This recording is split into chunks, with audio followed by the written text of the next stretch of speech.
Kamu tahu nggak, di pedalaman Papua ada suku yang dikenal sebagai manusia pohon, namanya suku Korowai. Mereka hidup jauh di tengah hutan tropis, dan uniknya rumah mereka dibangun di atas pohon setinggi 40–70 meter. Bayangkan, hampir setara gedung 10 lantai. Suku Korowai tinggal di bagian tenggara Papua. Mereka baru dikenal dunia luar sekitar tahun 1970-an. Setelah ditemukan oleh peneliti Belanda. Sebelumnya, mereka hidup sepenuhnya terisolasi tanpa tahu tentang listrik, jalan raya, bahkan negara Indonesia sendiri.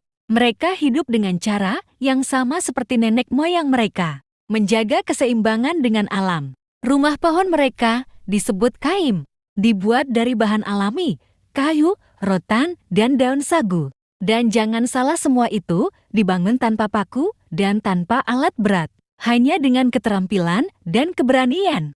Tapi, kenapa harus setinggi itu? Alasannya cukup masuk akal, untuk menghindari hewan buas, nyamuk, dan juga banjir. Selain itu, ketinggian rumah juga menunjukkan status sosial. Semakin tinggi rumahnya, semakin tinggi pula wibawa pemiliknya. Proses membangunnya bisa memakan waktu berminggu-minggu.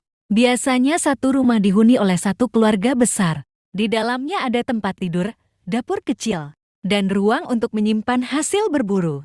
Meskipun sederhana, rumah pohon Korowai bisa bertahan bertahun-tahun di tengah hutan hujan yang lembab. Soal makanan, mereka adalah pemburu dan pengumpul alami. Makanan utama mereka adalah sagu. Diambil dari batang pohon dan diolah jadi bubur atau roti tradisional. Selain itu, mereka makan larva sagu ulat putih besar yang tinggi protein. Bagi kita mungkin aneh, tapi bagi mereka, itu sumber energi penting untuk bertahan hidup. Suku Korowai juga memiliki kepercayaan kuat pada roh alam. Mereka percaya setiap pohon, sungai, dan batu punya jiwa. Kalau seseorang sakit, mereka menganggapnya karena roh jahat sedang marah. Sebelum berburu atau membangun rumah, mereka melakukan ritual khusus untuk meminta izin kepada alam. Sekarang, sebagian anggota suku Korowai sudah mulai beradaptasi dengan dunia luar. Ada yang tinggal di desa, sekolah,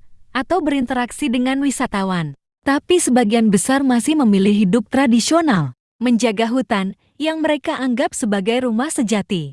Suku Korowai mengajarkan kita bahwa manusia bisa hidup selaras dengan alam, tanpa merusaknya. Mereka membuktikan bahwa kebijaksanaan tidak selalu datang dari kota, tapi juga dari hutan.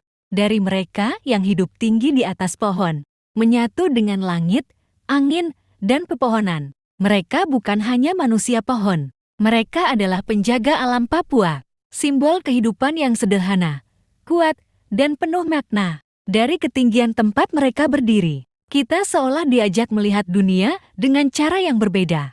Lebih tenang, lebih dekat dengan alam, dan lebih menghargai kehidupan yang sebenarnya.